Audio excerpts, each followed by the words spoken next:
Bonjour tout le monde, comment ça va aujourd'hui? Nice to see you everybody, it's great to be seen. My name is Sammy, and today we're going to be running Harry Potter and the Chamber of Secrets all wizard cards %, but with a funny little twist, where we're going to be reading them out loud by number and name as we go along and collect them all. So I hope you're ready, because I definitely am. So do we have a timer on stream? Just if you can count that whenever, in just a few seconds if you don't mind. Well, I'll give you a countdown. How about that? Give us start at lucky number 7, 6, 5, 4, 3, 2, 1. Oh, now the stream decides to slow down on me, don't you?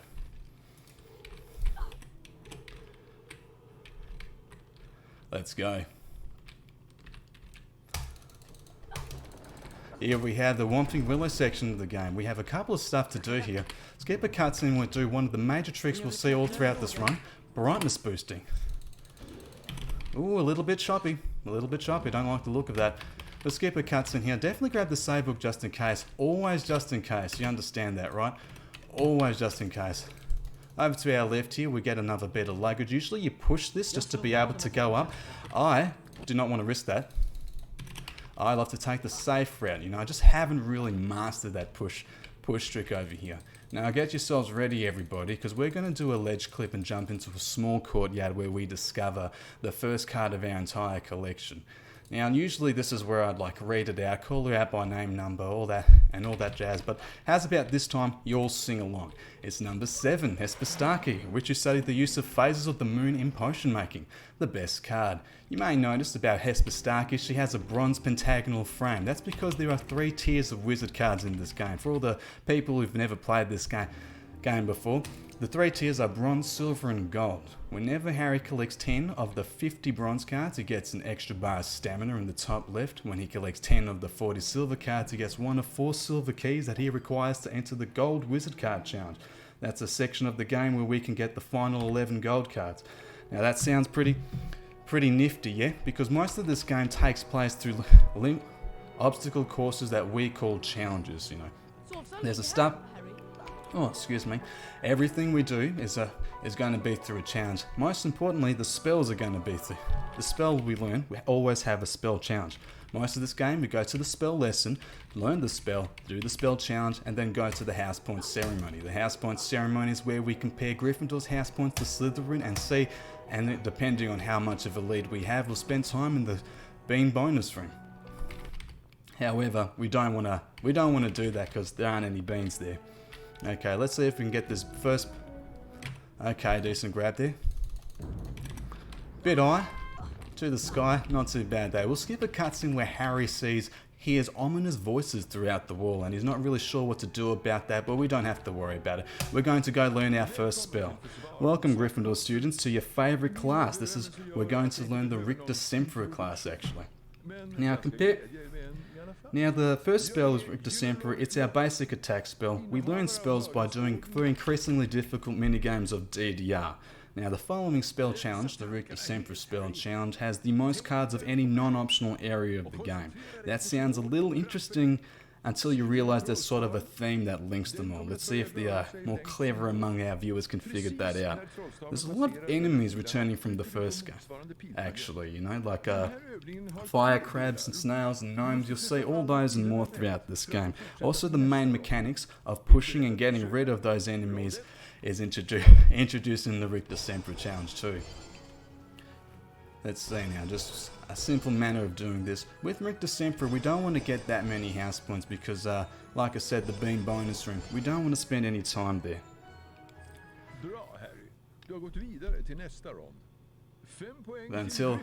Until then, we'll just wait till we get there. This spell challenges, you may notice, have a timer above. The higher that timer is, the more points we get by the end of the challenge.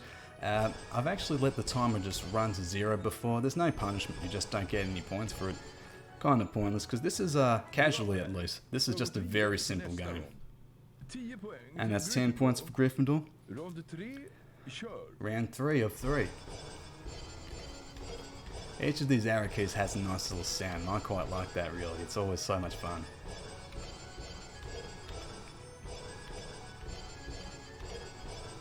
And there we go, too easy. Fantastic job, Harry. Fantastic job myself.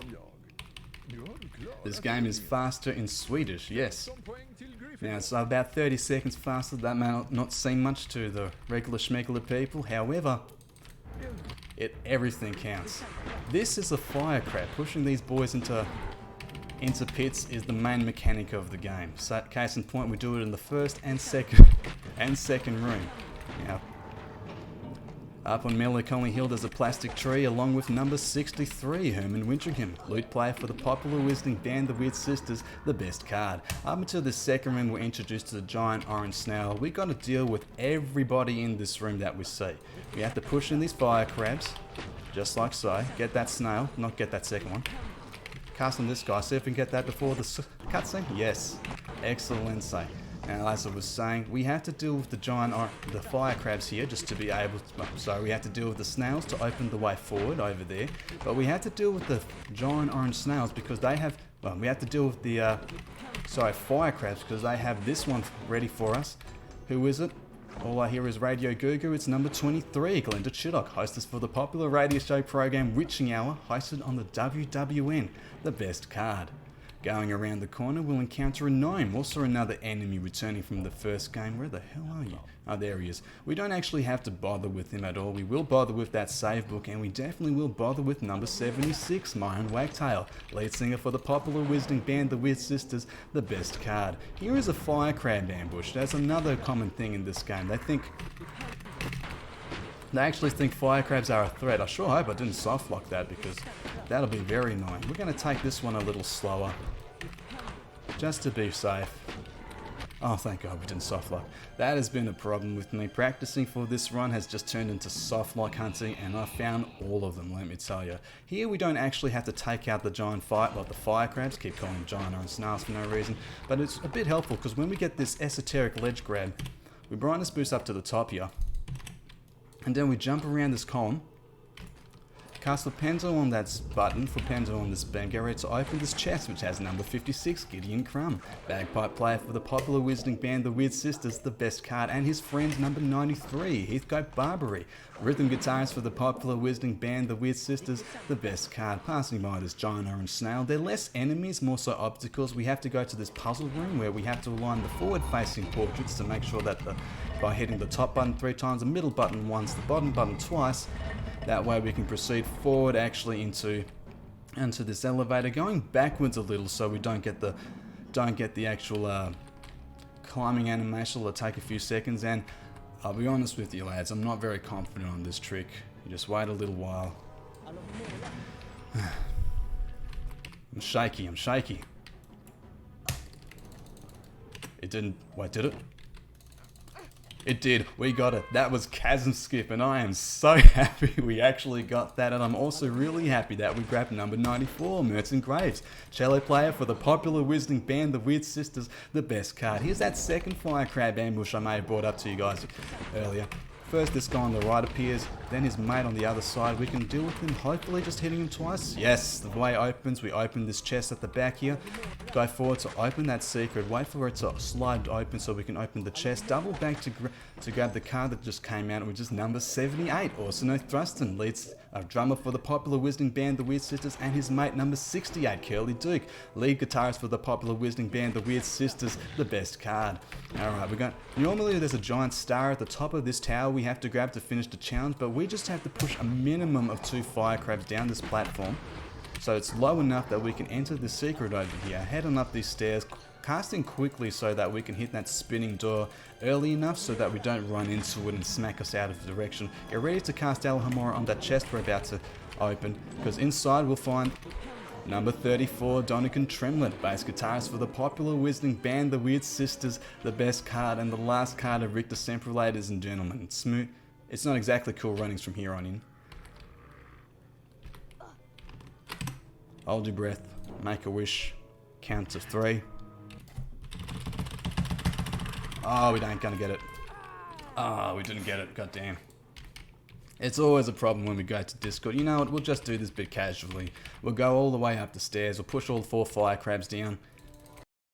I always notice this with a bit of too much of a delay, too much of a strain on the system. Ah well, a lot of time lost there.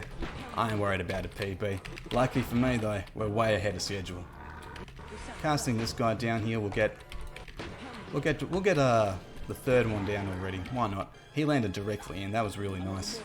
Up again to grab number 34, Donegan Trim with bass guitars for the popular Wizarding band, the Weird Sisters, all that jazz. Yeah, I know these cards well, trust me. I wouldn't have submitted for this run if I didn't. And who is this? This will be on the test later, so I sure hope you guys are writing notes. No brightness boost for us, thank you very much, Harry. We'll just go to the very top of the tower. This will mean we spend a lot more time in the bean bonus room than we'd like. That's unfortunate, but the bean bonus room, it's a nice little add-on, nice little feature for doing well on these spells. Did you drop in? Yes, he did. Do we even need to push this guy in? I don't think we do. But we'll do it anyway, just for kicks. Hopefully this doesn't push us out of the way. I haven't done this in a while. Sure, we failed that jump in practice.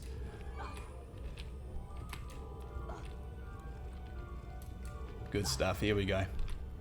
Grabbing the final star, we're going to leave the Richter Sempre challenge and we're going to ask follow Patricia over here to the house point ceremony. Once again, as I said, you have to go to the house point ceremony after every spell challenge and just basically wait this one out. Luckily for us, it's impossible to beat Slytherin in any other subsequent challenge. See all that time going, how slow that time going down. Not the best situation we want to be in, but hey, we get to enjoy the bean bonus room instead. Look at all this area. Beans are our currency in this game. If we missed a card, we can come here and grab it. Unfortunately, there's no cards hidden throughout this area, so we'll just we never want to come back here. Every second here is just a second wasted, I'm afraid. Down these stairs we go. It's much cooler when you're a kid, I'll be honest. Alohomora, buddy. More beans. I do miss the HP1 cards where they just sort of all spawn the cards out in one shot. Anyway, we're going to follow Oliver Wood here to the Quidditch pitch to be introduced to the Quidditch minigame. It's one of the 2 minigames where all you have to do is the tutorial and then never have to bother with it again. Who we do actually have to bother with is opening the secret, which took me a few tries to find as a kid, and grab number 36, Jocelyn Wadcock. Chaser for Puddlemore United, holds the record for most goals scored in a single season of Quidditch this century. The best card. There we go. The Quidditch minigame works as an on-rails section with limited movement to avoid incoming obstacles and bludgers, and that bar on the bottom right fills up the closer we get to the snitch. It starts flashing red when we can reach out, click anything, and grab the snitch. In the second round, we'll introduce an opposing seeker who can actually grab the snitch from you. You can't grab the snitch while she's on screen. You can knock her out and she flies away though, but her health regenerates, so the strategy with her... Ooh, close near miss on that bludger. Ooh, I could taste that. The strategy here is letting her live just long enough so that when we knock her out and she flies away, we'll just have time to click for a few seconds, grab the snitch, and claim gold. Okay, claim the victory. We're letting her live. Give her space, let her room to breathe. And out you go, love. Give me the beat, boys, and free my soul. I want to get lost in your rock and roll. She drifts away. We get the snitch, and skipping the fantastic cutscene where Malfoy calls Hermione a mudblood, Ron stands up for her, saying he'll pay for that, Malfoy. And to which Malfoy tells him, "At least I can afford it, Weasley," which is an underrated roast in my opinion. And we're going to go down to the potions class to learn how to make a potion class. That's simply it. Learn how to make a health potion that will help us out in one of the more dangerous parts of the run, but case in point, it's just, as it stands, it made an easy game already easier. Casually, I mean. After this, however, we're going to have a bit of story where we follow those voices Harry's been hearing through the walls up to the second floor to find a petrified Mrs. Norris, along with red writing on the wall that reads, "The Chamber of Secrets has been opened, enemies of the air, beware." Now, Hermione Granger wants to ask the professor of our next class, Professor Flitwick, about the Chamber of Secrets. He'll start recounting to us the legend, how Salazar Slytherin, one of the 4 founders of Hogwarts, only wanted to let in pureblood students into the school. When all the other founders disagreed, Slytherin left, but not before building a secret chamber with a monster inside it, so that one day his rightful heir would return to Hogwarts, unleash the monster, Oh, that's a bit... Oh, I didn't get it. Unfortunate that. I won't risk it. I'll just do the normal way up.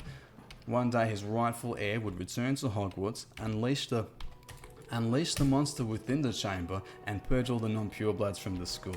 He doesn't seem to believe it's real. In the English version, he has a kind of a weird line where he says, "back to magical reality." I think the person who wrote that line would thought, you know, it'd be a little weird for wizards to say, oh, close there. It'll be a little weird for wizards to say back to reality when talking about spells and stuff. Speaking of spells, Professor Flitwick would rather us not focus on the Chamber of Secrets and much prefer we focus on the next spell we had to learn. The second of four spells is Scourge.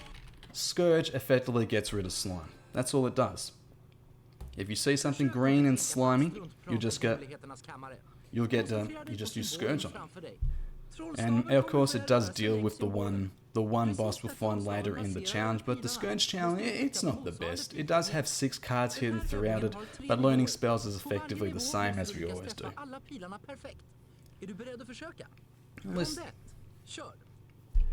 Oh gosh, that was a fake input.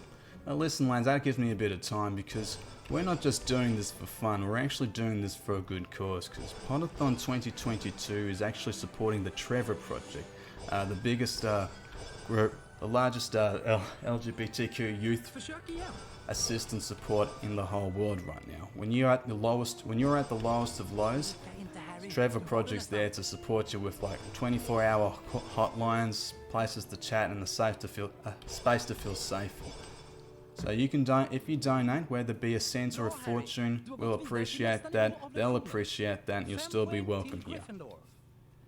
Second verse, same as the first. We'll play the entire DDR minigame again. As I said, Scourge doesn't have the best cards. Well, Scourge isn't the most interesting, but the cards it actually has the 10th bronze card. I may have mentioned at the beginning of the game that every 10 cards you collect, every 10 bronze cards you collect, you get an extra bar of stamina. And when you do get a 10th bronze or silver card, Harry does a little victory pose. You know, it goes on just a little bit too long for it to not be annoying. Yeah? That sounds kind of abstract, but I'm sure everybody sort of knows what I mean without having to explain it. We have strategies either to circumvent that cutscene, or to use it to our advantage. At the end of Bicon, however, we're going to circumvent it. We have a couple of cards to collect, and we have a whole challenge to do. Skipping that, Scourge gets rid of stuff in our way. All it does. Skip that cutscene. Miss it completely. Loving the little projection of that. Another cutscene. Scourge just getting in our way. Let's see. Hop over there. I hope without the delay of the stream, we won't actually ruin this next brightness boost, because we have to grab number 32, Bridget Wenlock. Famous magical arithmetic discovered the magical properties of the number 7, the best card. Now, number 7 is a magical number, because 7 squared is 49, and that is a very, very magical number indeed. This is the main chamber. When I refer to the main chamber, that's what I'm talking about. We pass by 4 fire cans while exiting the main chamber. We don't have to deal with them because they just can't hurt us, and there's no way to get rid of them. There's only one way to get rid of this only boss. It's Peeves the Poltergeist, returning from the first game. Okay, didn't kill him too quick because you can soft lock the game. And we haven't. We're going to grab that save book just in case. I've learned the hard way what happens when you don't grab save books. We have to push this to get out, but oh no, it closes the way forward. So we have to cast Lumos and double back into this, go deeper underground because there's too much panic in this town. Okay, we'll get ready to quick cast and push that same thing over back where it came from. Cast Scourge to go through one of the few unskippable cutscenes in this game, which opens the gate from the main chamber. And goodbye Mary, goodbye Jane. Will we ever meet her again? It's number 53, Greta Catch Club, author of Charm Your Own Cheese, the best card. Up these steps, past another fire crab, back into a secret that opens us back into the main chamber. Cast Scourge on the ground. You may notice that thing we pushed has blocked the way we came from. There is no going back. There is, however, just a little bit of going left as we open this chest to grab number 66, Flavius Belby, only known survivor of a Letherfold attack, the best card. Down these steps and again grabbing the save book, we're casting Scourge on this little pressure platform. Oh, horrible cycle on that snail. Luckily we can pause cast. Pause casting is one of the reasons I can't go to glitchless, because this is just a quality of life improvement. Imagine if we had to wait for it. Now this guy sums up the phrase, the paranoia will destroy ya. It's number 14, Fulbert the Fearful. Said to have been so cowardly he never ventured outside of his home and died when a defensive charm backfired and the roof collapsed. The best card.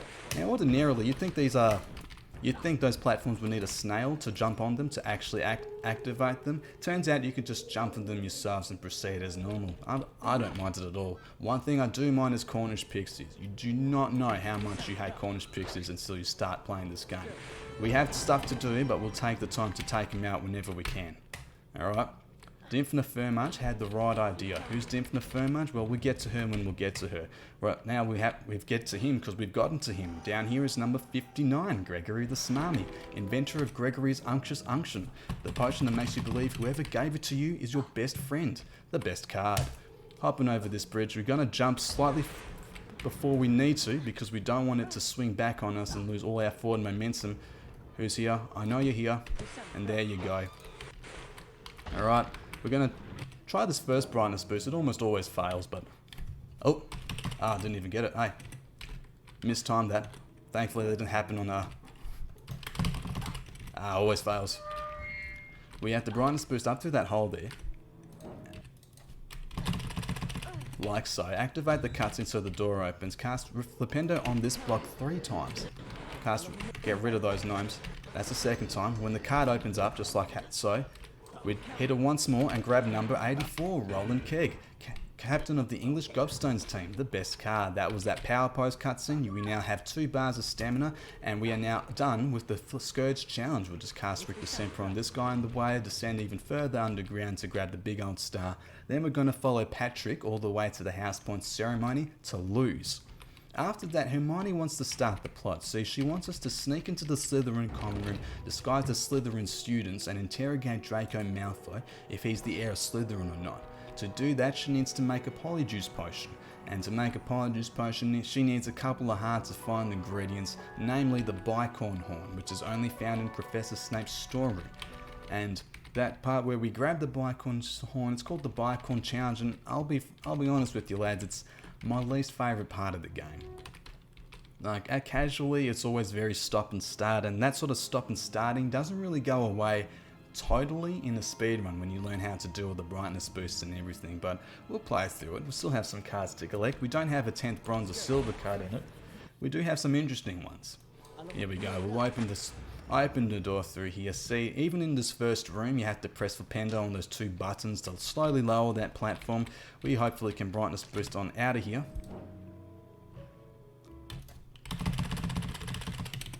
Just like that. Okay. We might fail this.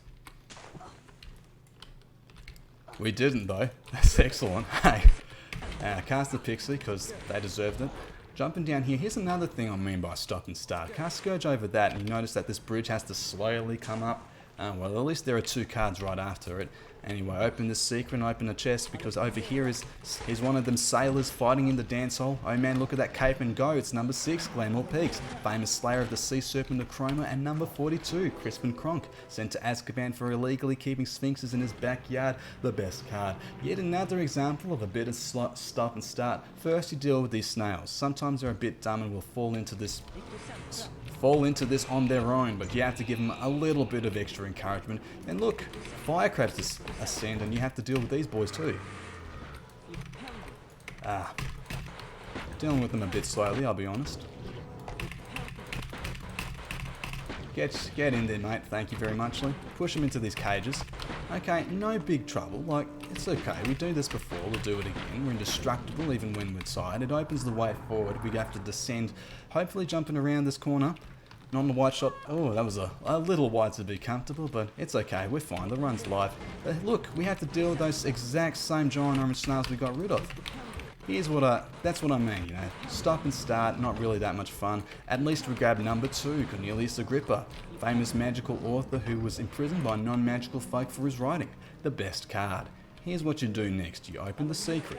You go around here, you lower the bridge by casting Scourge. You just go back to the secret and open the chest to grab number 55, Honoria Nutcombe, founder for the Society for the Reformation of Hags. The best card. You know what? Here, I used to get this consistent. Now I don't.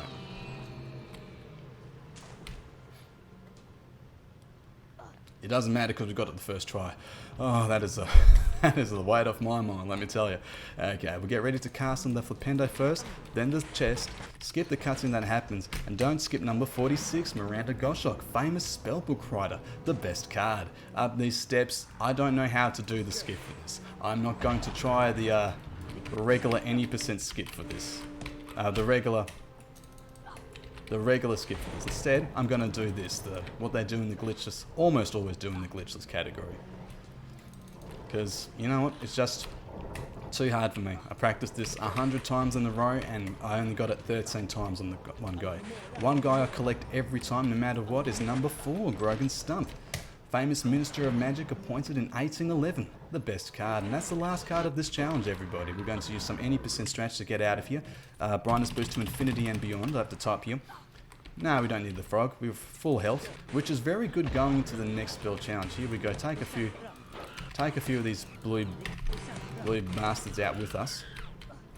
Hop across the bridge slowly, because I have just flat out failed. Get ready to cast. Don't go too far forward in case you fall down in the fire crab ambush, like so. Grabbing up these ledges, we brightness boost off this last one, so we get up slightly quicker. Go over here, grab the Bicorn Horn, and get out into Snape's Potion class. We have the Bicorn Horn, and now we're going to grab 2 cards in this classroom. First is number 9, Gunhilda of Gorsmore. One-eyed humpback witch who discovered the cure for dragonpox. The best card, and she canonically has there's a statue of her on the 3rd floor in Hogwarts School of Witchcraft and Wizardry. This is the more interesting card though, because this will be our 10th silver. As I mentioned, every time we get 10th and silver bronze, we have an unskippable sort of victory post cutscene. Oh, that boost was kind of useless. We landed there anyway. We're going to open this and align it properly so that we discovered you jump into a 10th or silver or bronze card, you can maintain your forward momentum. And we're maintaining our momentum as we grab number 60, Laverne de Montmorency, inventor of many love potions, the best card. Oh, nearly clipped our shoulder on the wall there. We're going to give Hermione the Bicorn Horn, and we're going to follow Patrick to the Great Hall where we can learn the dueling minigame. The second minigame we only have to do the tutorial for and then just never have to bother with it again. Casually, dueling is actually a little bit fun, very easy, but it breaks the bean economy in this game. Like, the hardest duel gives you 200 beans apiece, but, you know, it's also one of the easiest ones. Skipping all the cutscenes. English Snape is the best voice character in this game. He's just biased as hell against Harry. Oh, that didn't work.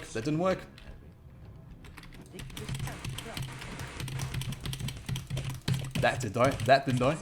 Come on. There you go. Understandable. I'll never understand how I'll be able to memorize all the cards. Well, first of all, I studied the cards, that's what happened. And second of all, I always wanted to learn them. Like, I remember being like 9 or 10, trying to write them down, thinking, I want to learn these. But then 90 minutes later, when I realized I had to actually like organize it, I said, you know what, I don't have to learn this. It's like that Calvin and Hobbes comic, you know. I just realized that's a lot of work. Suddenly I lost interest. I'm going to go around, and here we're going to our herbology class in the greenhouse. There are three cards in the greenhouse area, and we're only going to collect 1 at this moment. We're just going to cast Alohomora in this chest and grab number 43, Cyprian Yandel, famous Quidditch referee who was murdered during a match. The originator of the killing curse was never found, but believed to be a member of the crowd. The best card. Into our Defindo class, actually. See, Defindo is actually a canonical spell. Avid readers of Harry Potter and the Goblet of Fire may recognise it as the spell Harry uses to cut open Cedric's dickory bag to get him to hang back and actually talk to him one-on-one and warn him about the dragons of the first task of the Tri-Wizard tournament. I noticed that detail because I played this game a hell of a lot more before I even touched the 4th book. In fact, I remember reading the 5th book before I read the 4th book, actually. And I recognised Defindo immediately.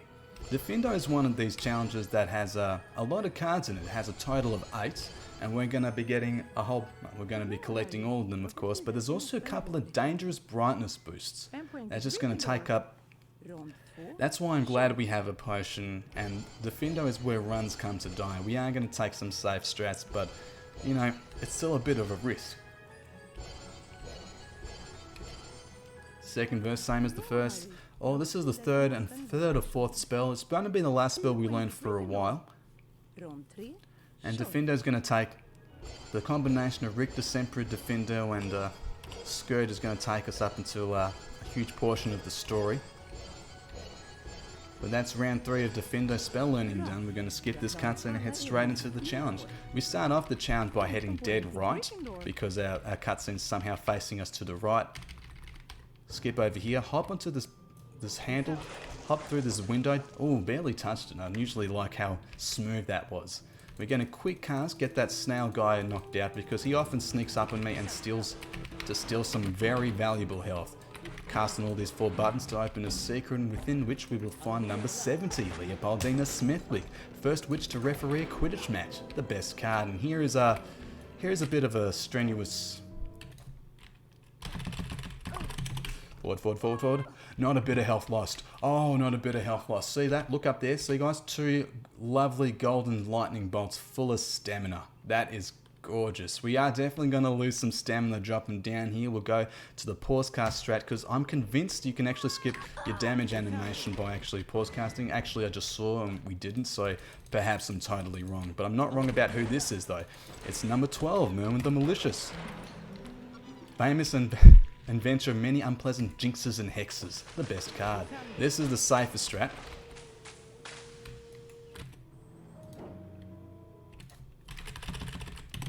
Forward. We got it. This is it. This is the one. This is the run. Okay, that's the hard part. We're going to take a sip of that potion, have almost full health. We'll drop onto this. We'll definitely take some damage going down here. No worries. Still have a full bar left. Regards to Lumos up here though, because we're going to have to go up around the stairs onto this bridge we have to cut down. You can see a Lumos secret just in front of us, but it only has a challenge star, and that's not relevant to us right now. What is relevant is the contents of this chest and what's up here. We have to get ready to cast for Pendo on a block in one of the more unique secrets in the game. It'll descend in the cutscene that we have to go back down to grab number 18, Ulrich the Oddball, eccentric wizard who was famous, among other things, for wearing a jellyfish as a hat. The best card. Over to our left, we can grab the challenge star, it's no problem. What is a problem is when that doesn't behave. Get in there, please. And it's number 8, Derwin Shimpling. Ate a whole venomous tentacula on a bet and survived, although he is still purple. The best card. Ate an entire venomous tentacula. What a maniac. Down this corner, we have a giant orange snail in our way and a fire crab that also bothers us, but what doesn't bother us is this wonderful brightness boost. If we can get it, that is. And we did. I'll tell you what does bother me is that this next secret. Now, you think it's actually pretty cool. Look at this. You can miss this so easily on your first go. You cut down too much rope, you'll miss it completely. It's up here, it's got a cool winding corridor. Look. Alahomora. There's a left turn and a right turn. It goes all the way. You think there'd be a cool reward. There is a challenge star, but we don't need that. Unfortunately, we do need this. Number 85, Blenheim Stalk.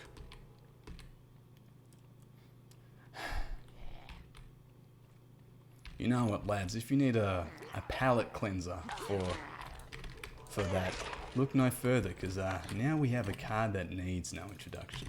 A woman who risked life and limb to further the often dangerous field of herbology. Outstanding in every way, and only just above from just a little further away. Here we go, past his venomous tentacula. Give him a bit of a kick. Open the circuit, cast Scourge, hold me close and hold me fast, the magic spell you cast, your friend and mine, number 49, Elidora, good to her mother, Ketteridge, the actual best card.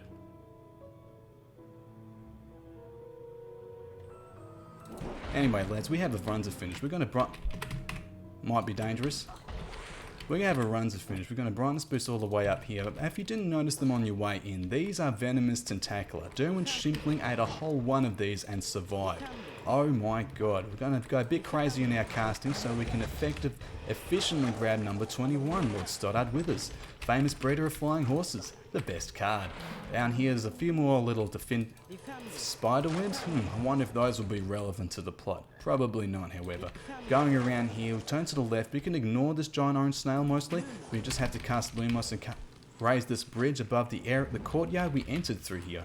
This is where the Defender challenge sort of breaks down. A bit of stop and start that belongs in the sort of thing you'd expect in the Bicon challenge. Get ready to cast in this guy as soon as he stops.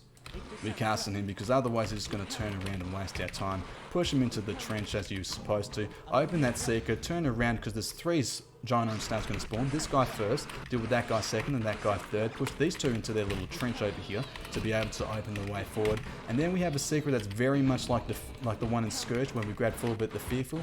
We had to cast multiple times. I have an old keyboard that I'm using because my mechanical keyboard made so much noise. Someone made some Monty Python references, you know, like the horse stuff. So I had to use that to grab number 87, Thaddeus Thurkel. Produce 7 squib suns and then turn them all into hedgehogs in disgust. The best card. And card 8 out of 8 for Defendo, everybody. We're going to turn the corner, head onto the house point ceremony, lose to Slytherin, go to our next lesson. No interruptions whatsoever. We go up these steps. Oh wait, Hermione needs another ingredient. Now we have to go get some shredded boomslang skin from Professor Sprout's storeroom. Random student coming down. It's a Slytherin student.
Oh, good stuff, we're back. Apparently. Oh, we are back. Fantastic and everything else. And everything other wonderful things. Ron's over to the left here, but we're going to the right because there's another card to grab, as I said. Now, don't go wasting your emotions. Lay all your love on number 33, Beaumont Majory Banks. Famous magical herbologist who discovered gillyweed. The best card. Now, next section is the boomslang section, one of the shortest bits of the game. There's only 2 cards available in it, but don't worry, we'll be reading about them. Here's usually where we're introduced to the giant spider enemy, and I know the giant spiders in this game are oddly realistic looking. I've always complained about that. Let's see now.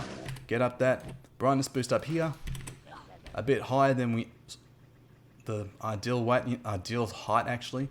Bit slow there, but rather be safe than sorry. Cast Defendo on that, cast Lumos on that, cast Defendo once, cast Defendo twice, and you did it like that. It looks pretty nice as we get onto the bridge. It swings around. We're ready to go to our right here and grab number 90, Sasharissa Tugwood, inventor of many beautifying potions, who was first to discover the pimple-curing properties of Booba Pus. The best card. Doubling back over here, there's a ledge clip you do up top, but I'm just going to do a bit of a brightness boost because, you know, it's not that it's faster. It's just that, oh well, I guess I have to do the ledge. No, I don't have to do the ledge clip. I'm not going to do it. It's just that this one's just a little easier for me, and would have been faster if I got it right the first time. But I guess I can't complain. It's my own ability. Hopping across there, we'll just go down here. We have to enter a little greenhouse here. The boomslang's right on top of a desk. But so is, right to the left though, is number 28, Tilly Toke. Saved many non-magical lives at the Ilfracombe incidents of 1932, where our dragons swooped down on a beach full of non-magical sunbathers. The best card. That was Boomslang, everybody. We're going to give the Boomslang to Hermione and follow Patrick back up to the House Point ceremony. We're going to lose once more to Slytherin, but we're opening that chest for a little later, you know, once we learn how to get up there. Anyway, after this, Harry says I should go up to the second floor bathroom where Hermione is secretly working on the polyjuice potion. She hopes she doesn't need any more ingredients, but on our way there, we're going to bump into nearly headless Nick, who's been petrified, which is a horrifying idea. Somebody dead can actually be petrified to not moving. They never explain how they save him though. They never explain, but apparently he's fine. Going up these steps, you can jump up those steps like that because they're actually a ramp. They're an invisible ramp with the steps just a nice little view of, just like nice little aesthetic choice. Other places you can't actually do that. See, caught red-handed by McGonagall. You know, in English, Harry's voice actor isn't exactly the best in this scene. He sounds guilty as hell. It's like, oh no, not another attack. But we have to follow Professor McGonagall back into Dumbledore's office. The Dumbledore's office section has 2 cards in it. For the longest time we thought that the bronze card was unavailable anywhere else but here, so if you missed it, bad luck, until someone in the bingo tournament just purchased it from one of the vendors, proving us all wrong. There's 2 cutscenes also in Dumbledore's office that you have to activate before Dumbledore comes in and has a nice long chat with Harry.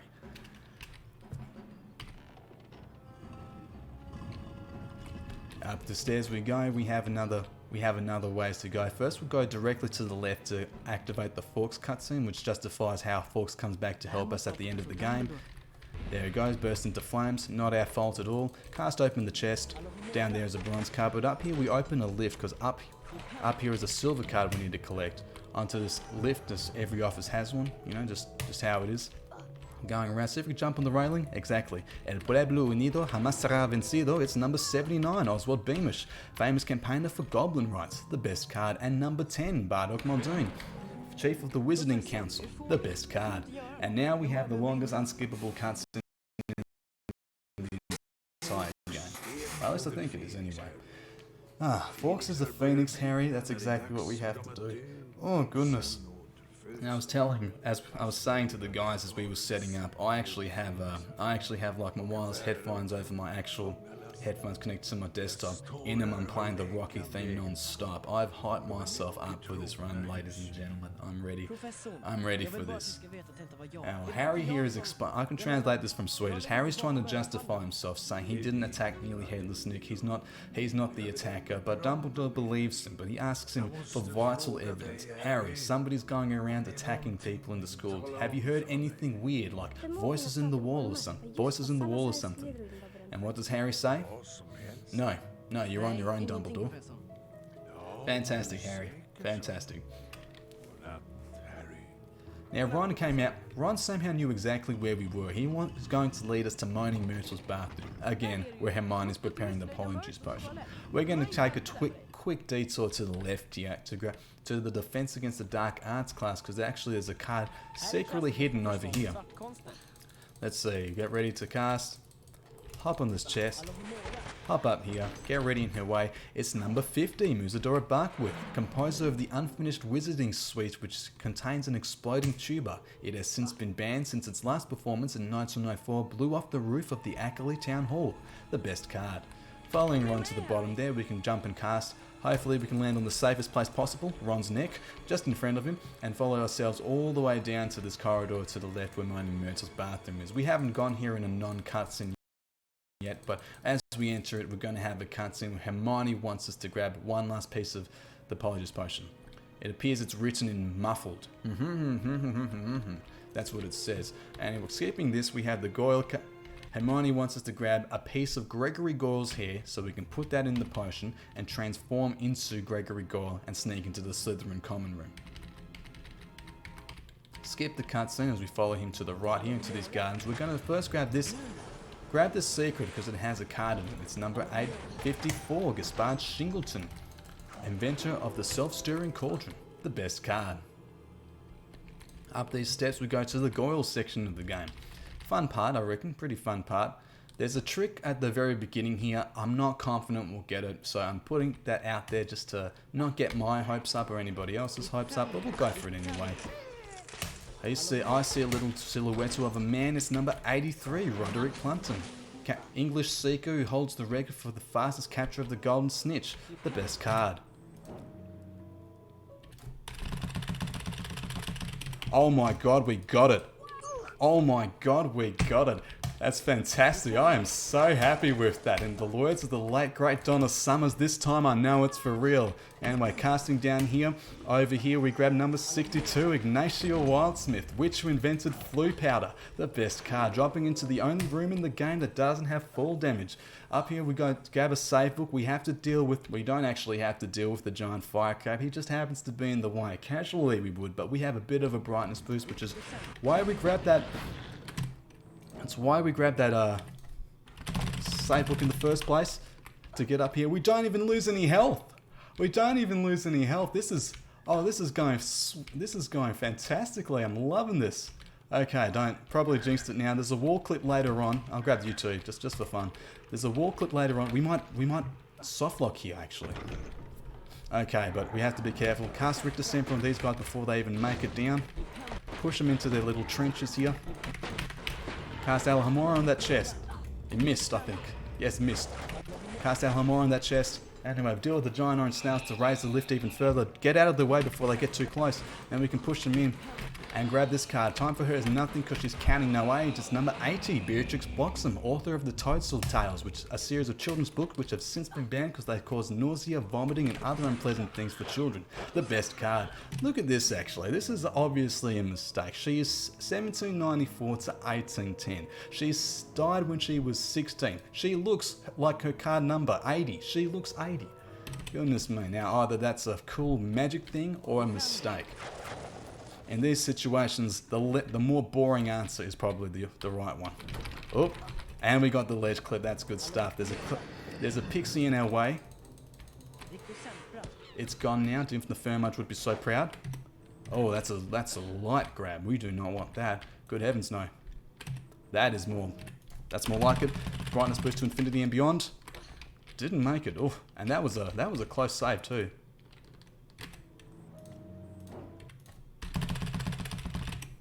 Yes, brightness boost to infinity and beyond to find number 44, Delvin Whitehorn, founder of the Nimbus Racing Groom Company. The best card. Hopping down there,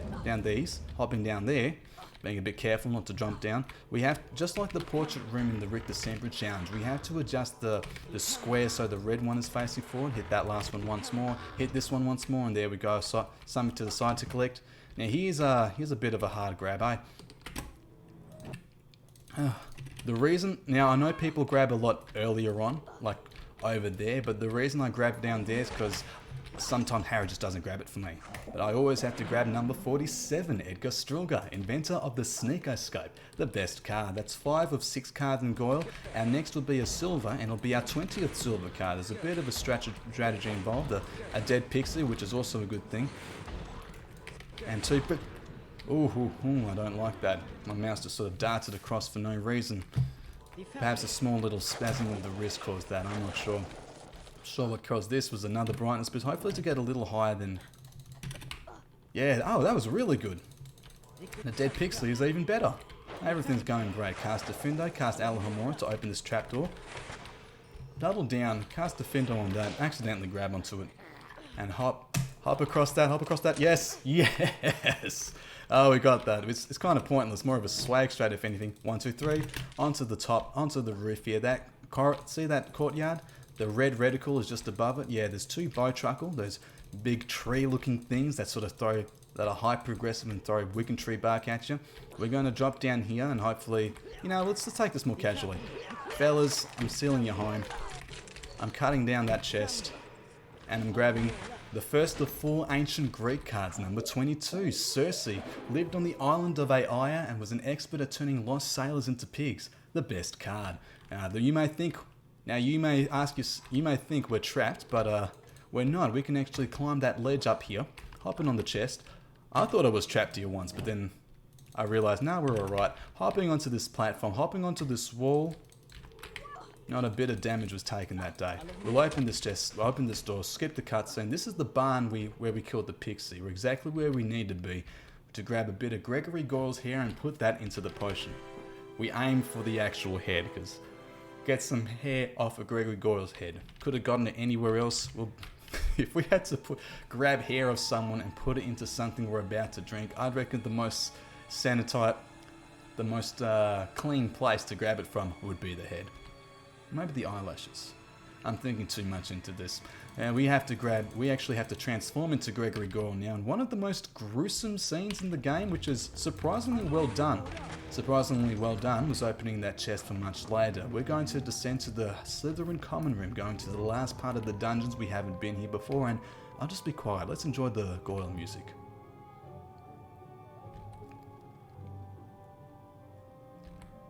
Jeremy Soule really outdid himself, you know, and I know some people say that the music of the game represents the Harry Potter movies for them more than the music of the movies, and I can see that. I played Harry Potter 1 and the Philosopher's Stone before I even watched any of the movies. Wait for that card to spawn, because I've moved out of this loading zone before the card spawned, and the card didn't come back. That killed a run. Maybe not a PB, but I've run. And that's a hard-learned lesson. We've all been there. Anybody speedrun this, you've all been there. Oh look, I discovered a soft lock. A rare soft lock. That's exactly what it's like to practice, eh? But here we may look like we're going to the Houseborn ceremony, but we're actually descending into the dungeons, casting Defendo to grab number 73, Mopsus, second of 4 ancient Greek cards. Soothsayer who conquered the Seal Calcarus in a contest of their powers. The best card. Over to our left, we skip a cutscene where we follow a Slytherin all the way to this last area where the Slytherin common room is, where there's an unskippable cutscene where we learn what the password is. I can translate this in Swedish for those who don't know. It means pure blood. Don't ask me what Goyle is saying, I'm focusing too much on what I have to do next. Because what we have to do next is cast Scourge on this ominous green slime, Lumos on that ominous gargoyle, Defendo on this ominous rope, and Allahamora on this chest to grab this wonderful card. Number 20, Wendelin the Weird, famous for having enjoyed being burnt at the stake so much, she allowed herself to be caught no less than 14 times using various disguises. The best card. Skipping the cutscene, and we go onto the Slytherin common room. But first, there's a long path. You jump on this rotating room thing, but first head to the right. We'll return to this room. We're going to come through it to the exact same room again, but turn to the left next time. See, this is what I like to call a bridging section, where you're like in the same area, but you have to go like down or around or do something else first, just before you return there and make some actual progress. If we had a skip for this, we would use it right away. Sometimes we do. There's no skipping, however. Casting for Pendo on all these 3 statues as to raise the lift, helping us over the top here. Now we can jump on this button and go to the left to the big old bridge sequence. Now here's where the first card of this part of the on the way to Goyle section, on the way to the Slytherin Commons section is. Skipping a cutscene of a door opening, going around the save book for later. That's our target, and here's our method. Casting Scourge, this is just there to annoy you. Yes, we cast on 2 of them. See, each of these blocks has a cutscene for them. If you cast on 2 of them before the first cutscene activates, you can skip that one. It's like a nanosecond time save, but, well, you know it isn't a time save, not actually getting one of them. Let's go downstairs and... God dang. Let's go downstairs and we'll grab that one again. Anyway, 1, 2, okay. Casting over here to grab number 3, Elfrida Clegg, famous chieftainess of the Warlock Council, the best card. And normally, see, there's usually a trick called bridge skip here. I only just got the hang of it the other day. You know what that means? We're not trying it in the run. We are not trying it in the run. Like, it'll just take too long to get it. We'll fail it so many times, and once we have the save book, we'll have to come back here if we die, and do it all again. I am not taking that risk. We are doing this as casually as possible, skipping that cutscene, descending down here. Now we'll grab the save book, because we know we're safe. We just have, if we fail in the next section, we just have to come back, hit the cutscene, hit the button, and go through this part all over again. What is this part? Well, it's a bit of a longer corridor. There's also a cutscene as soon as you cast Lumos on this gargoyle. A couple of pixies that we can kill. The Imps of Firmage will be very proud of us. Let's get that cutscene. Hop across here. Very good. Okay, we're actually going to have to double back with the number 24. Adalbert Waffling. Yeah, what a card. Boy. Really like going here for him. Not a waste of time at all. Well, this is also a bit of a waste of time. We just ain't going to get that brightness boosted. I'd rather take the time lost and take the minimal time loss it will to wait this out rather than actually go miss this a few times and restart this whole section. I'm not too upset with it. One thing I don't want to grab is the slants, because I learned that the hard way. You can't climb on those slants. You can just cast Lumos again and go back to this beginning of the secret. That's all we have to do to enter the Slytherin Common Room. There are 3 cards in the Slytherin Common Room. One in the library, one hidden behind a fountain, and another in another secret area. Now this is a look. They really have the cool dark green thing going on. It's a little creepy, it doesn't have any windows, but you know what? Other than that, I wouldn't mind it here. We're going to the library first to grab this card. To grab this boy here. This will be our 30th bronze card, so once again, health is irrelevant. Up onto this platform before it lowers. Up into this one. Get ready to cast on this revealed chest and grab number 67, Justice Pillarwickle, famous head of the Department of Magical Law Enforcement. The best card. And our 30th bronze card, everybody. Only 20 remain. The 31st is on the other side of this challenge. We'll grab that a little later. No, we'll grab that now. I don't mind the time loss. I hope the guys in charge don't mind the time loss either. We're meant to finish at let's see, in 40 minutes my time. You know, we just might make it. Get ready for this bloke. I guess he'll definitely wouldn't get along with number 79 Oswald Beamish. Instead, it's number 95 Yardley Platt, famous goblin serial killer. The best card. Now I say that, I reckon Yardley Platt, not to discredit the artist, but I reckon he has the worst art of any card in the game. That's not to say it's bad, it's just you compare it one-on-one to every other card, like say which one has the better art, you're never going to say him. Anyway, here we encounter Draco Malfoy and ask him the magic question. Turns out he's not the heir of Slytherin. This entire past section of the game has been a waste of time. But this hasn't been a waste of time, it's number 17, Morgan Le Fay. Arch rival of Merlin, who was half sister of King Arthur. The best card. That's it for the Slytherin Common Room. Oh, you are far too close to Little Red Robin Hood. Get away from me. We just have to skedaddle our way out of the Slytherin Common Room. But if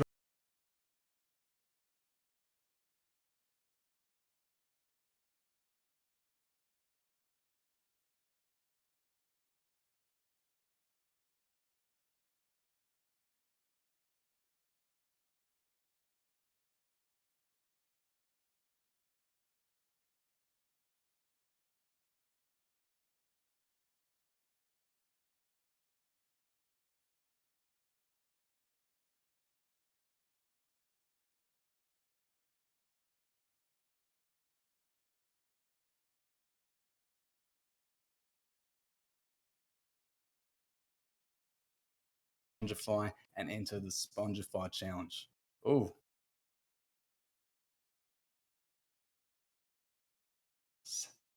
This is our last spell. We're going to have a hell of a good time playing this, I guarantee it.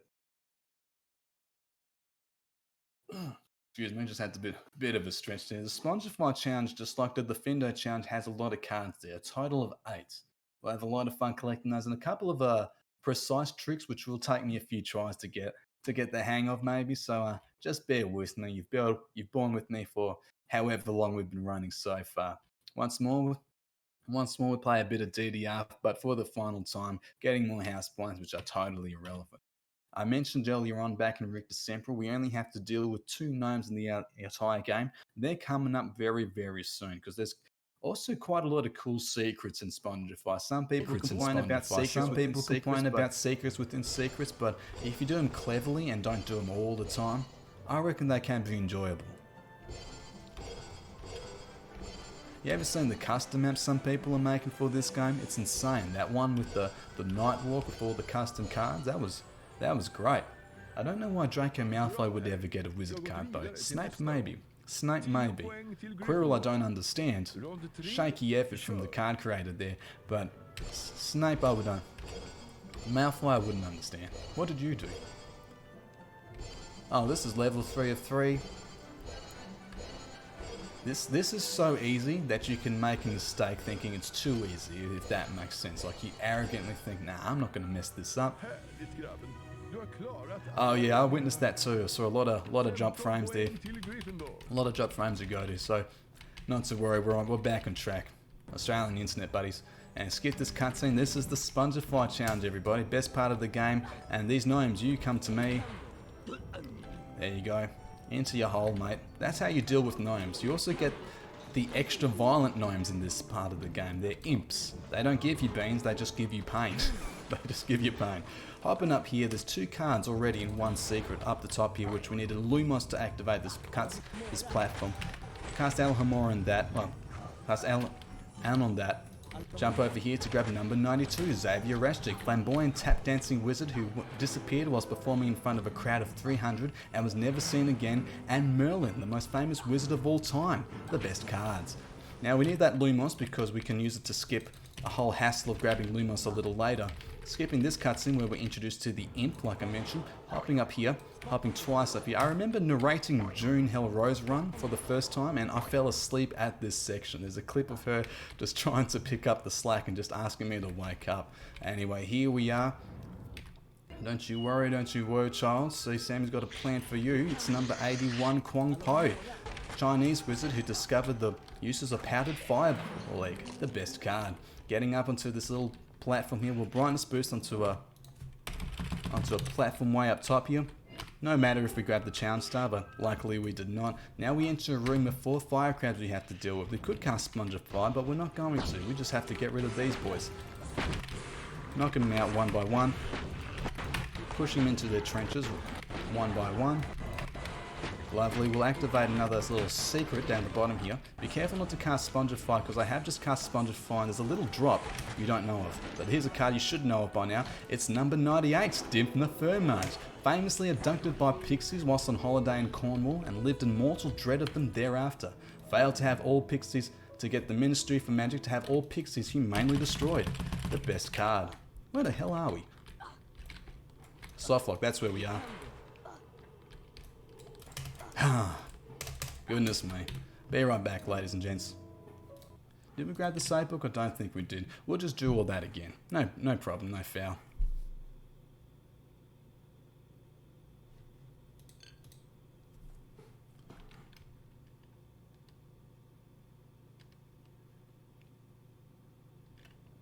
We get to do. We get to do it all again. Don't worry, everybody. Like I said before, gnomes, you don't deal with them much at all throughout the entire run. There's actually a chest later on that contains a gnome. Something I really admire about this game and is that there's enough especially when you speedrun it a bunch. There's enough like flexibility in this run to actually have a bingo tournament made out of it. Sure, you have to be familiar with some speedrun strats like getting, and some more like of the hard to find secrets. Guess who that was? Number 1 Merlin, and over here number 92 Xavier Rashtik. The best cards once more. What I like about this guy's cards, however, is that, look at that, disappeared whilst performing. He's literally turning transparent. I like that a lot. Once more, all that jazz again. Hopefully we can, is that too far? Close? No, not at all. It's actually pretty good. We can even get through here faster than we did last time. Getting right all the way. We're definitely going to grab the save book this time. Let me tell you, we're definitely going to grab that save book. If we get it a second time, it won't be as much of a time loss. I'm not too worried. I'm actually glad we can take a bit of a breath. I've already talked about all this. The parallax? Only one. There's only one card with the parallax effect. And don't worry, we'll get to her when we'll get to her. There we go, number 81, Kwong Po. Hey, that kind of rhymes.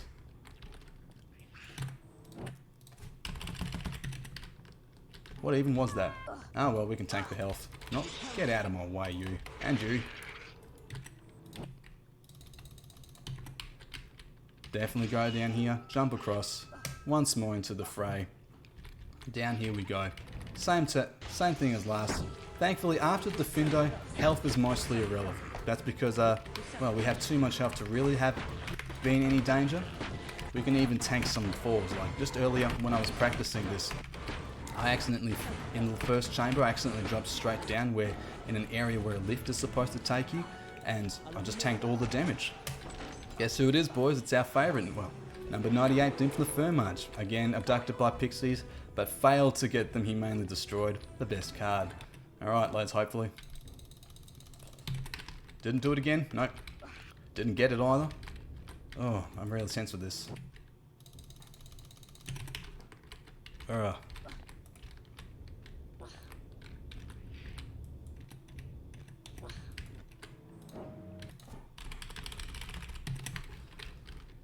You know what? We'll just go this way. We'll do the casual route. No point in dying. No point in getting it out of the way here. Seems to be an issue I have with trying to stream this part of the game. Especially when I'm connected to Discord too. It always seems to slow down a little. That's why we're using the arrow keys. But we got through it again. Now if he could only reach you, if he could make you smile, if he could only reach you, that would be such a breakthrough for number 52, Felix Summerby. Inventor of the cheering charm, the best card. Up these steps we're going to encounter another big old room where we use a strat you can actually do at home. Once you get onto this big old, hang on, there's another one around here. He doesn't seem to be anywhere I can see him. Still not around. Ooh, that was close. You jump onto this big old thing, you cast a Pendo on it and you can use the forward momentum to get onto this platform without dying or without having to push it around slowly. Let's see, can we? We can't. No worries. Just do it casually, no worries. Getting up here, there's a giant fire crab, you know, similar to what we saw in Goyle, down there casting fire crab bombs at us.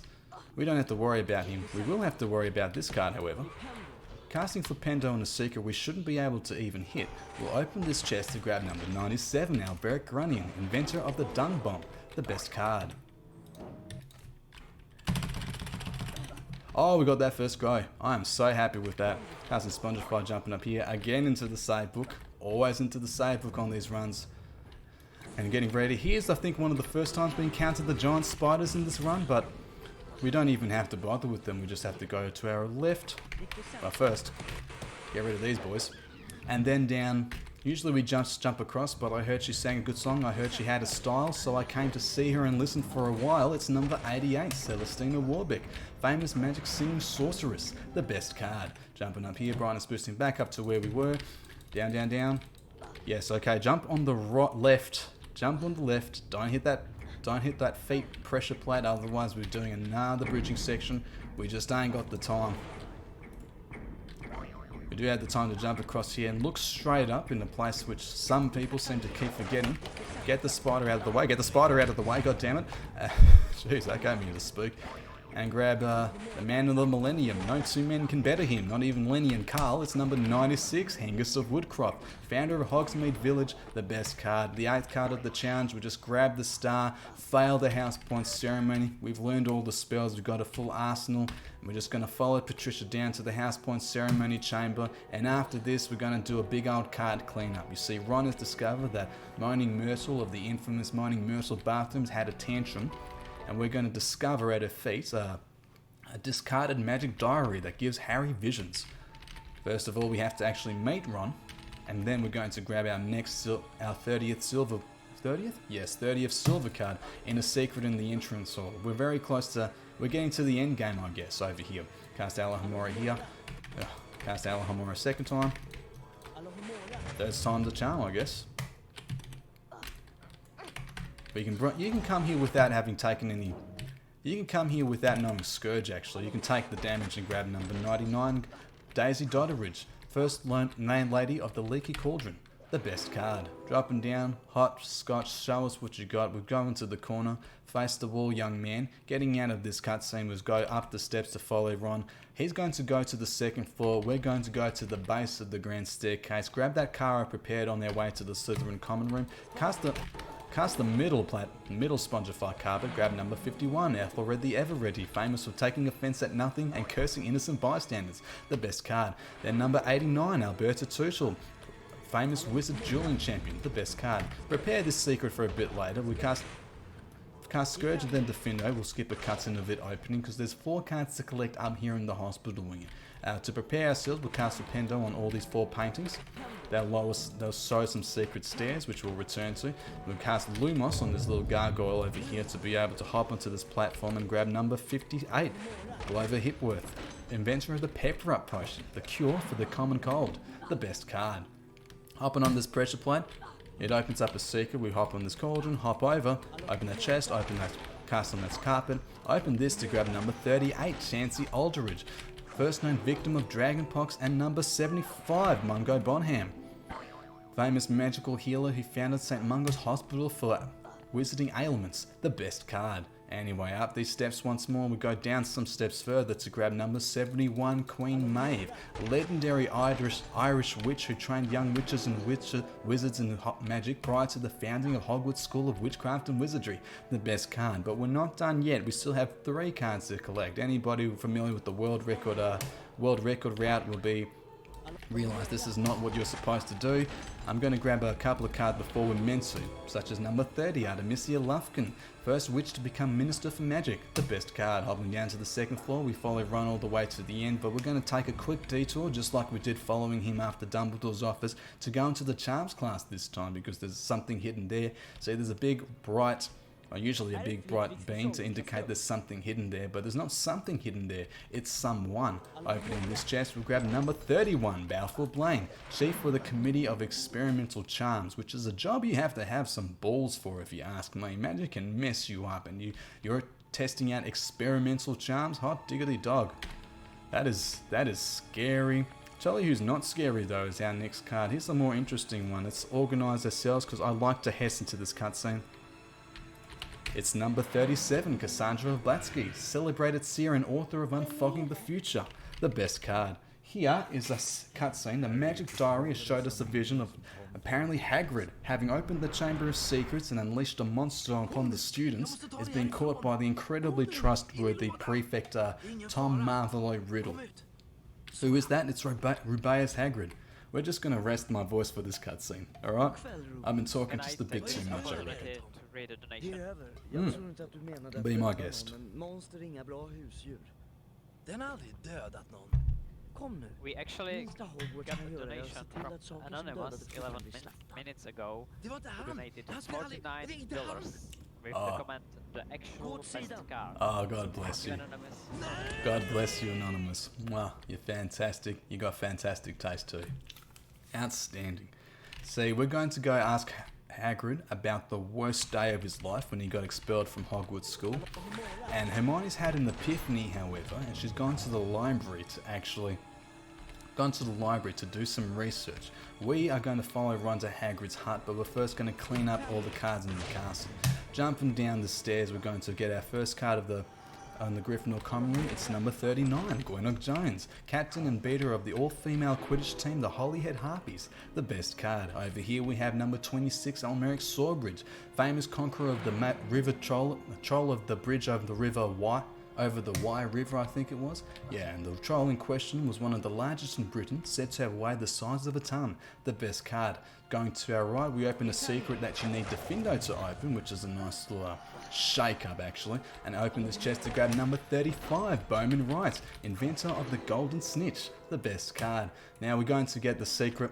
Now this secret I prepared a little bit earlier, just before we went to the Houseborn ceremony after Diffindo. It's number 29, Archibald Alderton, famous for blowing up a town after trying to magically mix a birthday cake, the best card. Out here we still have some cards to collect. Will you still need me? Will you still feed me? When I grab card number 64, Jacinda Sykes, first person to fly a single broom flight over the Atlantic, the best card. And jumping down here, he's a man of the millennium. No two men can better him, not even Lenny and Carl. It's number 77, Norval Twonk, died saving a non-magical child from a runaway manticore.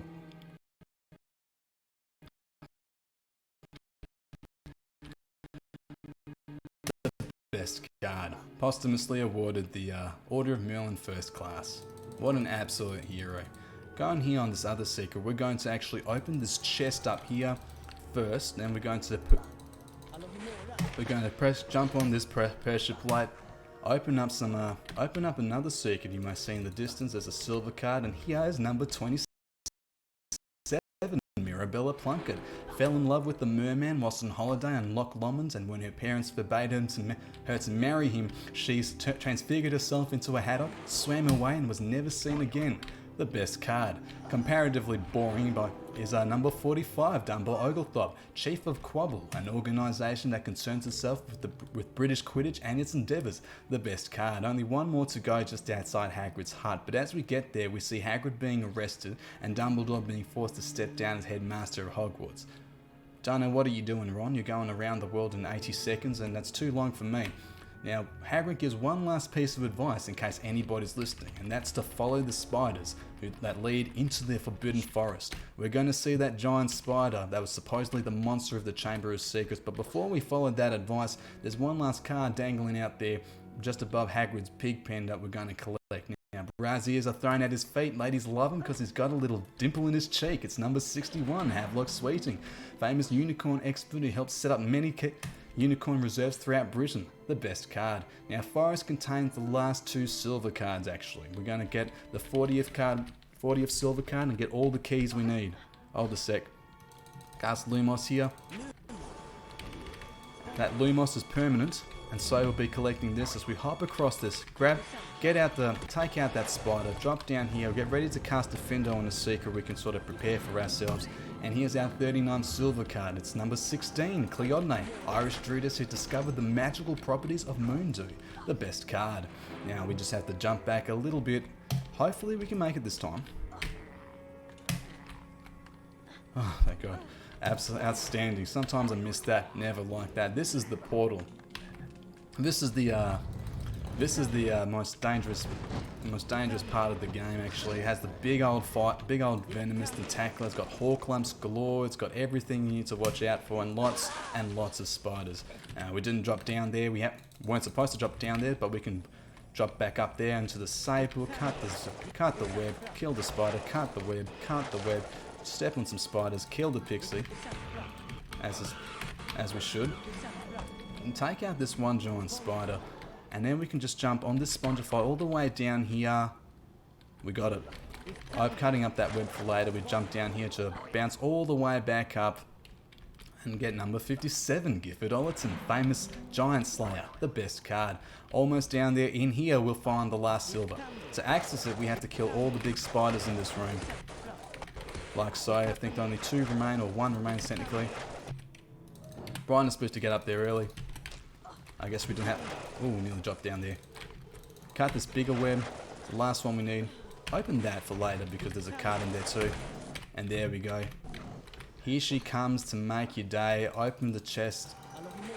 Let's go her way. It's number 65, Gondoline Oliphant. Famous magical troll expert who was clubbed to death in the Cotswolds while sketching trolls in their natural habitat.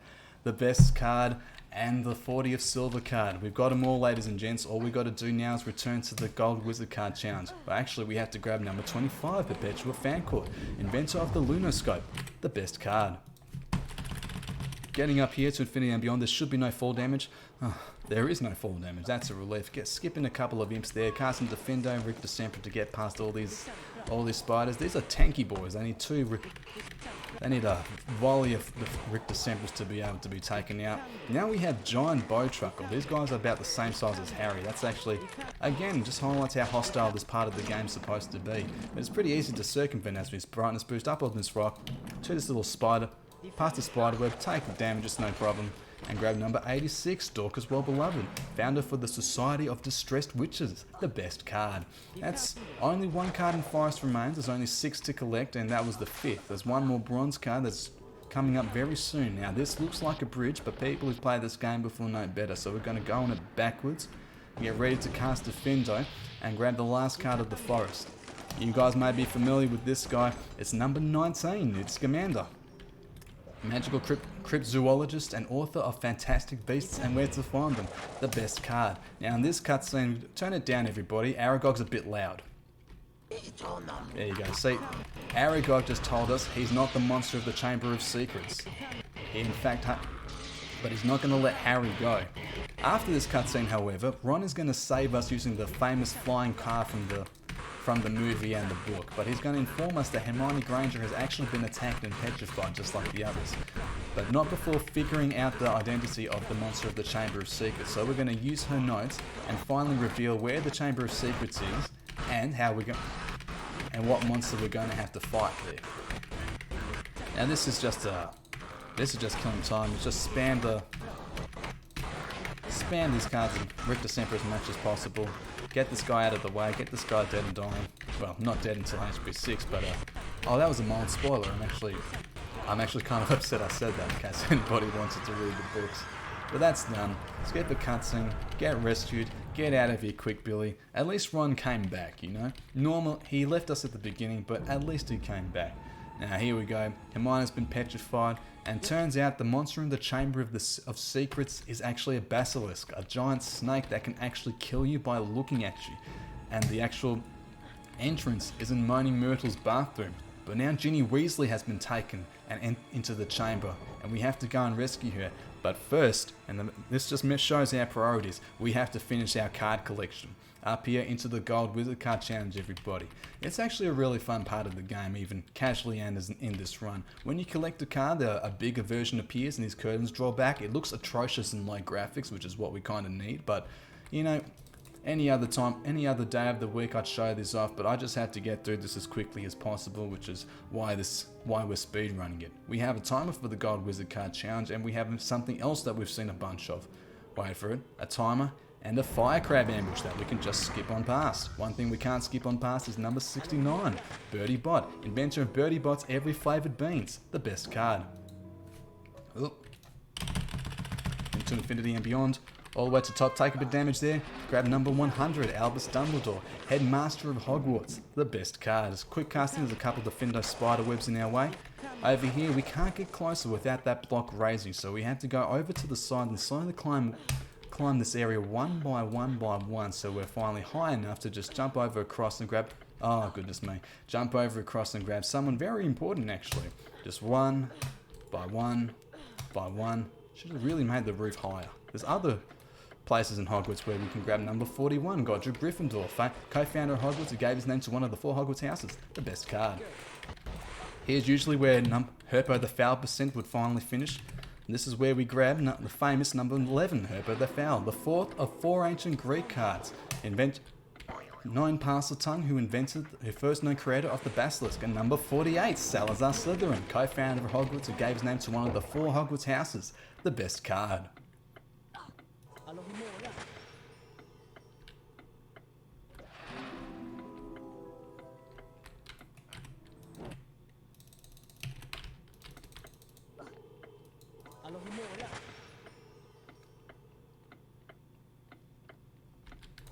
Returning to cards worth talking about, we're going to hop on this one platform, on the second one, and on this third one to grab number 74, Montague Knightley, famous wizard chess champion, the best card. Hopping down a little more, there's going to be a Defendo wheel we have to cut to spin around and open the gate to our left.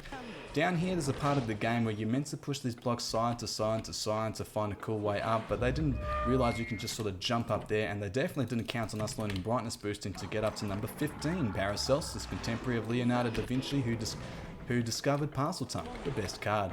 Jumping across, we get one of my favourite cards, number 41, Carlotta Pinkstone, campaigner against the Statute of Secrecy. Miss Pinkstone has been imprisoned many times for blatant use of magic in public and for telling wizards that magic still exists. Here we go. This brightness boost up here. Thunderbolts and lightning is very, very frightening. It's number 82, Rowena Ravenclaw, co-founder of Hogwarts who gave her name to one of the 4 Hogwarts houses, the best card. And down we go, all the way up here. Only one card of the Gold Wizard card remains. We're going to cut loose this little platform here to reveal a Spongify card. 1 for the money, 2 for the show, 3 to get ready, quick cast, and 4 to go and collect number 100, Harry Potter, the Boy Who Lived, the best card. That's it, we're done with the Gold Card Challenge, and only one. Let's have a look at our collection. Alright, 11 out of 11 gold cards, 40 out of 40 silver cards, and 49 out of 50 bronze cards. Only one card remains, ladies and gentlemen, and we're going to descend into the Chamber of Secrets to get it. And also to save Ginny Weasley, but that's only secondary. Look, more Swedish text has appeared on the wall. I can't read a single word of it. Unintelligible mess. Anyway, down here we're going to open the Chamber of Secrets, and just skipping this cutscene and be a little careful not to jump too early. Look how tall this room is. Oh my god. This This is a tower. And this is the entrance to the Chamber of Secrets. Skipping this cutscene. Alright, mouthful. Ron and Lockhart will not be joining us on our journey to the damn dear center of the earth. No fall damage. There is something called a Scourge skip, which I'm just not going to get because I cannot manage it at all. Haven't even practiced it or tried it. Don't worry, we can still get through it pretty fast. For example, when we cast Scourge on this gate, lower some things like sponge. Jump on the back of the spongified carpet so you don't get the ledge grab. Let that lower first, then you can walk through. Let it lower again. Bump into it and we can walk through. Then we can walk through this one. We don't have to grab the save book here because there's nothing that can kill us unless we're exceptionally dumb or incompetent. Both of which we're very capable of. But we're also capable of brightness boosting off the back of this stalactite.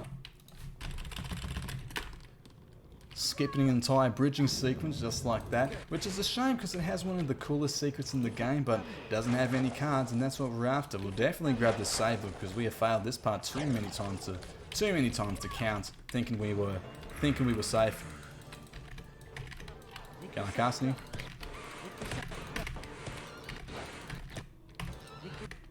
There we go. We have stuff to do, but we'll always take the time. And we always take some time to get up here, only skip a huge bridging sequence, cut this Bufindo rope, get over to this gate, and down through the pipes, further down into the chamber, into Chamber B we call it. Into the most dangerous room in the game, I want to say, because these fire crabs cast on you pretty goddamn fast actually. But we don't have to bother with them, we just have to brightness boost all the way up here, deal with Castle Pendo, Rictus Sempra, then Spongify. Up onto this place, we're going to have to cut down 2 ropes that lets us lower this cage and face the way we came in. Face the way we came in, that way we know which way we have to go. Like so. Grab the save book. Take that guy out. Take that guy out. You know what? We can, let's actually, better be safe than sorry. You are not ruining this run for me. You are not ruining this run for me. Hey, that's weird. And here, why do we need to cast Lumos? For this. The brightness boost up here, and to grab number 91, Wilfred Elphick. First person to be gorged by an African Urumphid. Card 101 of 101. That was all of them read out loud by you, and numbered and named by yours truly. Now it's just a matter of finishing the game.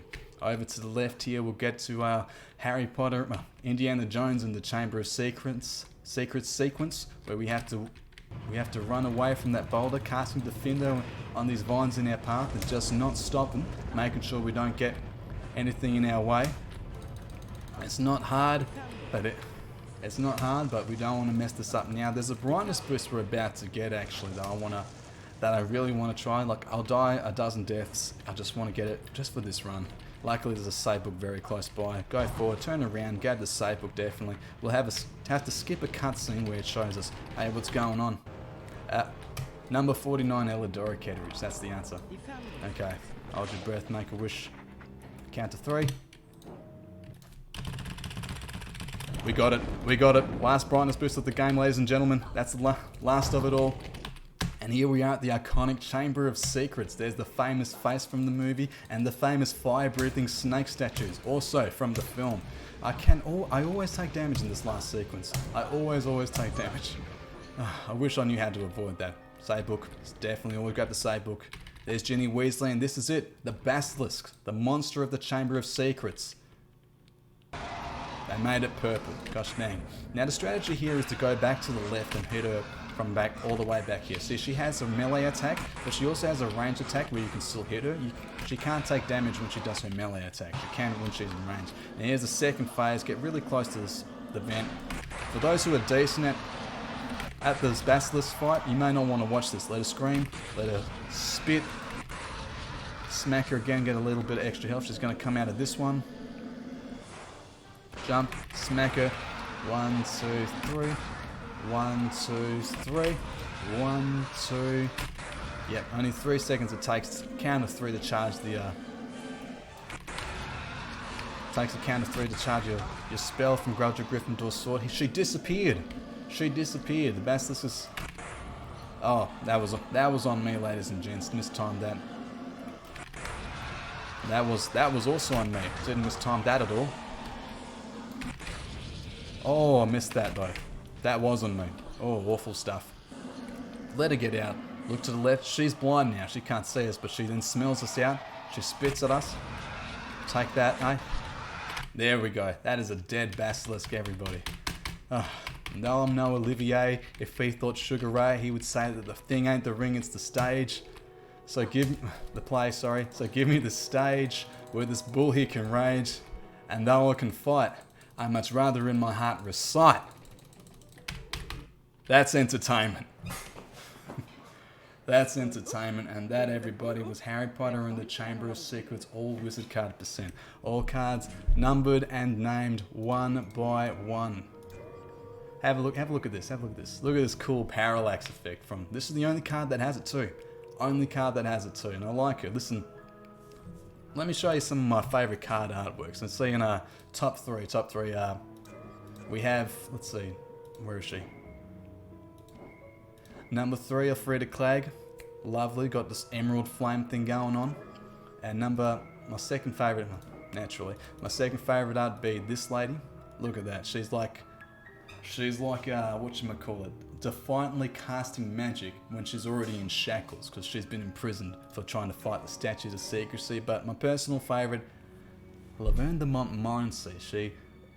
She's like this ugly, green-skinned, hag-looking woman, but through the fumes of her love potion, she's actually very pretty and beautiful. That's art that tells a story, and I love it.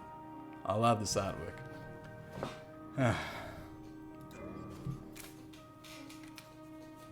Yeah, the parallax is great. It's the only card that does it. I have a suspicion that... Now, there we go. I have a suspicion they wanted to do that with a little more cards because... But maybe they just didn't manage it. You may be able to see the very bottom of the card there just floats up awkwardly. Oh well.